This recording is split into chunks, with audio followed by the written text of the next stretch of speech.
እንደናችሁ ተመልካቾቻችን መቼም እነዚህን የመሳሰሉ ቆንጆ ስዕሎች ሳይ ምን አይነት የስዕል ኤግዚቢሽን ላይ ተገኝታ ይሆን ብላችሁ ያሰባችሁ እንደሆነ አልጠራጠርም። እኔ ግን ወመዘክር ላይ ተገኝቻለሁ። በዛሬው የወመዘክር ሂደታችን ውስጥ እንደው ምን አለ እንደምትሉ አንጠራጠርም። የ90 ዓመት መልስ የኢትዮጵያ ዘመናዊውን ባህላዊውንም ቅይጥ የያዙ ሙዚቃዎች የሚገኙበት ባህላዊውም ትውፊታዊ ኢትዮጵያ የሚሸቱ በርካታ በቁጥራቸው በርከት ብለው ያሉ ግን ደግሞ ኢትዮጵያ ውስጥ ያልነበሩ ቅጃቸው ከዚህ ይሁን እንጂ ከሀገር ወጥተው የነበሩ ሙዚቃዎች ወደ ሀገራቸው መመለሳቸውን አስመልክቶ የርክክብ ስነ ስርዓት ይካሄዳል። እኛም ደግሞ ወደ ውስጥ ገብተን ይህንን ሁኔታ ወደ እናንተ ልናስቃኛችሁ ወደናል። አብራችሁ ቆዩ።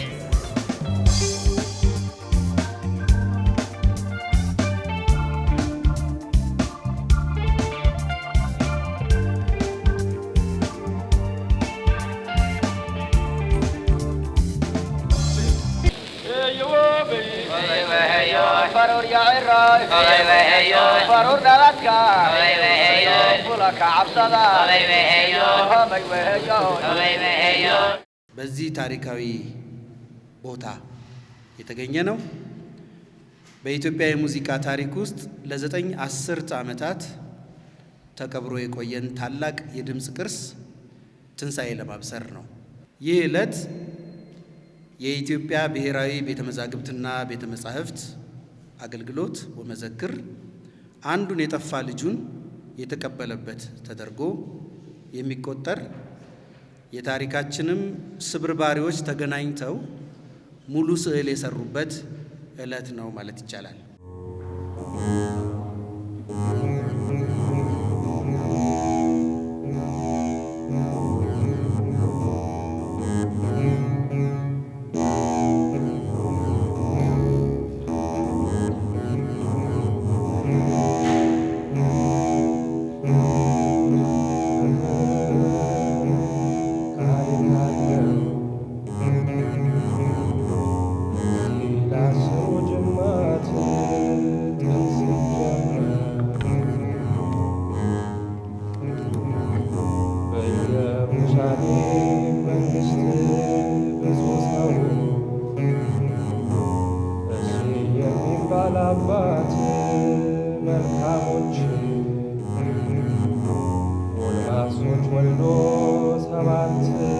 I started to study the musical representation of Ethiopia during fascist years. የኢትዮጵያን የሙዚቃ ቅርስ ማጥናት የጀመርኩት ከ5 ዓመታት በፊት ነው። በዚያን ጊዜ የኮቪድ ወረርሽኝ ዘመን ነበር። It was the time of COVID. I ran across information regarding እኔም በጣሊያን ወረራ ዘመን የተቀዱ የድምጽ መዝገቦችንና ቅጂዎችን ማሰባሰብና ማጥናት ጀመርኩ። that were made and collected during the Italian occupation. The thing is, historians knew about it, some collectors knew about it. በምርምሬ የመጀመሪያ ዓመታት ውስጥ ምንም እንኳን እነዚህ ቅጂዎች በጣሊያን አስተዳደር ስር የተሰሩ ቢሆኑም በጣሊያን ውስጥ ራሱ እነዚህን መዝገቦች ለማግኘት ብዙ አማራጭ እንደሌለ ተገነዘብኩ። We didn't have information about the amounts of recording, and we did have information about the persons who were recording. So during my first years of this research, I also realized that in Italy ከዚያም ከ5 ዓመታት በፊት በአብዲ ነጋሽ አማካኝነት ከነዚህ ቅጂዎች ውስጥ አንዳንዶቹን ማግኘት ቻልኩ። አብዲ ነጋሽን ላመሰግነው ፈልጋለሁ፣ ምክንያቱም ያን ቀን ሁሉም ነገር የተጀመረበት ቀን ነበር። ይህም ጉዞ ከዚያ ቀን ጀምሮ ነው የተጀመረው። in an antique shop by Abdi Nagash, and thank you very much, because somehow everything started that day.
እነዚህ ዛሬ የተቀበልናቸው ሙዚቃዎች እንዳልሽው አንቺ የዛሬ 90 ዓመት ኢትዮጵያ በጣሊያን ወረራ ውስጥ በነበረችበት ጊዜ የኛኑ የባህል ሰዎች በጊዜው የነበሩ በጣም በአገሬው እንግዲህ በጣም ይደነቁ የነበሩ ሙዚቀኞች ከተለያዩ የሀገሪቱ ክፍሎች አምጥተው ነው የቀዷቸው ጣሊያኖቹ በኮሎምቢያ ሪከርድስ አማካኝነት። በጣም ወደ 350 የሚደርሱ ቅጂዎች ናቸው የተከናወኑት። በእርግጥ እስከ ዛሬ ድረስ እንሰማ የነበረው ወደ 250 ያክል ቅጂዎች ኮሎምቢያ ሪከርድስ እንዳለው ነበር የምናውቅ የነበረው። በኋላ እውነተኛ ቁጥሩ ሲወጣ 350 ነው እንደውም እና በጣም ብዙ ቁጥር ነው። የነዚህን ሽርፍራፊ ቅጂዎች ኢትዮጵያን ስተዲስ የኢትዮጵያ ጥናትና ምርምር ተቋም ውስጥ የተወሰኑት ነበሩ፣ ግን የተሟላ ቅጂ አይደሉም። አንድ ሁለተኛ ደግሞ ሪማስተርም የተደረጉና በጊዜው ከነበረባቸው የቀረጻ ችግር ትንሽ ቡስት እንዲደረጉ የኢንጂነሪንግ ስራ የተሰራላቸው አይደሉም። አሁን ግን ምንድነው ፕሮፌሰር ጂያምፖሎ ያደረጉት ከኦስትሪያ ዩኒቨርሲቲ ጋር በመሆንና ከጣሊያን ከሚገኘው የቱሪን ዩኒቨርሲቲ ጋር በመሆን አንድ የእያንዳንዱን የሙዚቃ ስራ ታሪኩን፣ የሰሪዎቹን ማንነት፣ የተቀዳበትን ቀንና ጊዜ በደንብ በታሪክ ቫለንቲና ፉርሲ የሚባሉ ደግሞ የታሪክ ባለሙያ አግዘዋቸው በሱ በጣም በተሟላ ሁኔታ ዲስክሪፕሽን ተሰራለት። አንደኛው ትልቁ ነገር ሙዚቃውን መስማት ብቻ ሳይሆን እነማን ናቸው ሰዎቹ፣ ሙዚቃው ምን ሰዓት፣ የት ቦታ፣ በምን ሁኔታ ተቀዳ፣ ምንድነው አጠቃላይ መልእክቱስ የሚሉ ሁኔታዎችን በደንብ አድርገው ላለፉት 8 ያክል ዓመታት ሲሰሩት ቆዩ። ከዛ ይሄ ስብስብ የት ይቀመጥ የሚለው ላይ በጣም ሰፊ ክርክር ነበረ በእነሱም በኩል። ብዙዎቹ የኢትዮጵያ ቤተ መዛግብትና ቤተ መጻሕፍት አገልግሎት ወመዘክር ትክክለኛ ቦታ ነው ይሄን ለማስቀመጥ። ምክንያቱም እኛ የብዙ ሰው የሚያውቀው የቤተ መጻሕፍት ክፍሉን ብቻ ስለሆነ ነው። የቤተ መጻሕፍትና የቤተ መዛግብት ክፍሉን ብቻ ነው የሚያውቀው፣ ወይም የጥንታዊ መዛግብቱ። የሙዚቃ የፊልምና የድራማ ኮሌክሽኑም በዛው ልክ በጣም ብዙ ነው። የኛ ተቋም የህግ ክምችት የምንለው ክፍል አለን። በህግ 3 ኮፒ ለተቋሙ መስጠት ግዴታ ነበር ድሮና ከወጡ ካሴቶች፣ የሙዚቃ ስራዎች በሙሉ እነዚህን ይሰበስባል። በትክክል ለማዳመጥም ለመመራመርም ትክክለኛው ቦታ የወመዘክር ነው በሚል ይሄንን ጥረት ፕሮፌሰር ጂያምፖሎ ጀመሩ።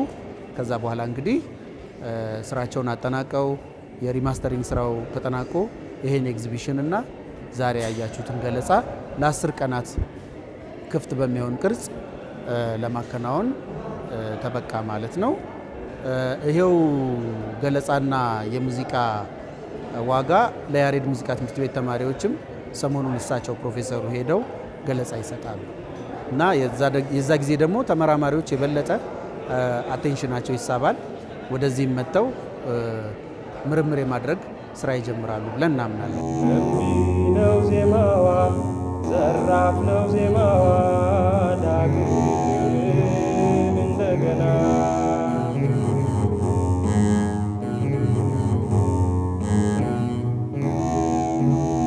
አሁን ባለው የኢትዮጵያ ሙዚቃ አዝማሚያና አኳኋንና ከዛሬ 90 ዓመት በፊት በነበረው የኢትዮጵያ ሙዚቃ የአዝያዝያም፣ የቅኝት፣ የመሳሪያ አጠቃቀም ወይም ባህሉ የዛ ጊዜ ምንም የተነካካ ነገር የለውም። የምዕራባዊ የሙዚቃ ተጽዕኖ ያረፈበት አንድም ቅርጽ የለም። ምን ይመስል ነበረ ዋናው የኢትዮጵያ ሙዚቃ መልክ፣ እንዴት ነበር የሚያዜሙት የሚለውን ለማወቅ እጅግ በጣም ከፍተኛ የንጽጽር አቅም የሚፈጥር ነው። ይሄ በመንፈሳዊው በዓለማዊ አዝማሪዎቹም የሌሎቹም ባህሎች ሙዚቃዎች ውስጥ እኩል ሊታይ የሚችል ነገር ነው። ዋናው መማሪያነቱ ያመዝናል። የቅጂው ጥራት፣ ሌሎቹ ነገሮች በጊዜው የፈቀደው ቴክኖሎጂ ይህን ያህል መቅዳት ስለቻለ ነው። ግን ይህንኑም የማጥራት ስራ ደግሞ ተከናውኗል። በሳውንዱን ፊልተር አድርጎ ሪማስተር አድርጎ ቆንጆ አድርጎ ለማምጣት ደግሞ ጥረት አድርገዋል ፕሮፌሰሩና በባህል ጥናት ሂደት ውስጥ እኔ አልፋ የሚባል ነገር ካለ በዚህ ቅጂ አማካኝነት እናውቀዋለን ብዬ ነው ማምነው። የመጀመሪያውን የ118 ዓመታት የቅጂ ታሪክ እንዳለን ይታወቃል። ነጋድራስ ገብረ ሕይወት፣ ነጋድራስ ተሰማ እሸቴ ያስቀዱት ሙዚቃ አለ ጀርመን ሀገር የተቀዳው። ከሱ ብዙ አይርቅም። ይሄም ልብ ብለን ካየ ነው ቴክኖሎጂ ብዙም ሳይቀየር ነው ይሄም ቅጂ የተከናወነውና ሁለቱም ቅጂዎች በንጽጽር ማየት በጣም ጠቃሚ ይመስለኛል። ሆነ ጣሊያን አውርዶ እንዲያከስም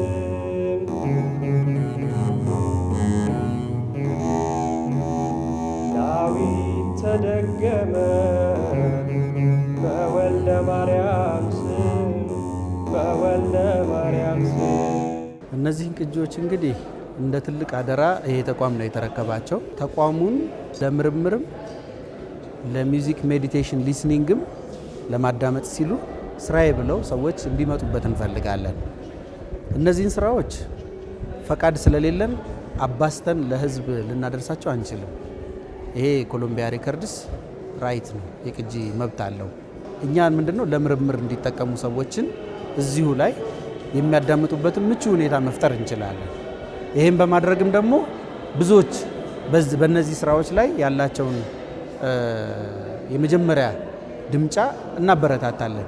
ስለዚህ ወደ ተቋሙ ነው አሁንም የምንጋብዛቸው በይበልጥ እንጂ እነዚህ ስራዎች 100 ዓመት ቢሞላቸውም እንኳን በኮፒራይት የቀዳቸው ባለመብት እንደገና ደግሞ የቅርስ ሀብትነታቸው የህዝብም ጭምር ስለሆኑ ገሌ በሚባል ተቋም ታትመው መውጣት የሚችሉ አይደሉም። ምናልባት ትልቅ ስምምነትም ይፈልጋሉ እና ይህን የቅጂ መብት ማክበር ስላለብን በሱ መብት መሰረት ሰዎች መጥተው እኛ ጋር ሊያዳምጡ፣ ሊመራመሩ፣ ምን መልክ እንዳለው ሊጽፉ፣ ብዙ ነገር ሊያደርጉበት ይችላሉ ብዬ አምናለሁ።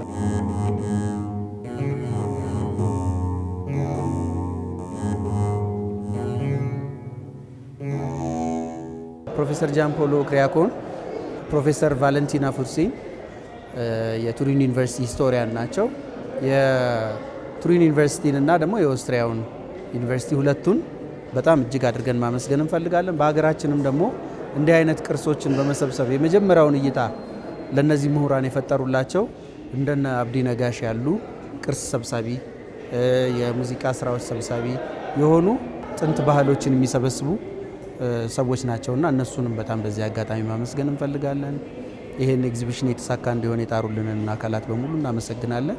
በአጠቃላይም ደግሞ በእውነት ለመናገር የኢትዮጵያን ጥበበኞች ያልተመሰገኑትን በስማቸው ጠርተን ያላመሰገንናቸውን ገና አሁን ስማቸውን እየተዋወቅናቸው ያሉትን ምንም ባልነበረበት ጊዜ ሙያውን አክብረው ብዙ የሚበረታታ አልነበረም። በዛ ጊዜ ማወቅ ይቻላል ምን አይነት እንደነበረ ቅርጹ።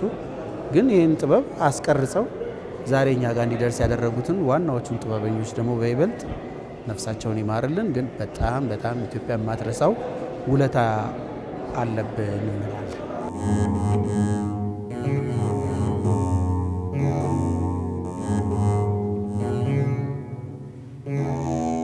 ተመልካቾቻችን እንግዲህ ከዚህ ዕለት ጀምሮ ለ10 ቀናት ይሄ ኤግዚቢሽን እዚህ ይቆያል።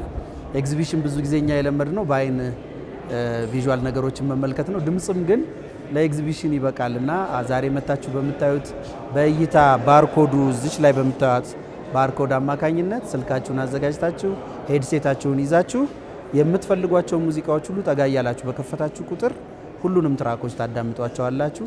ከ90 ዓመት በፊት የኢትዮጵያ ሙዚቃ ምን መልክ ነበረው? በጣም የሚያጓጓ ነገር ይመስለኛል ለተመራማሪዎችም ለሁሉም ሰው እና መታችሁ እንድትመለከቱ እንድታደንቁ ደግሞም እነዚህን ባለውለታዎቻችንን እንድታመሰግኑ በልባችሁ ጥሪ እናስተላልፋለን። እናመሰግናለን።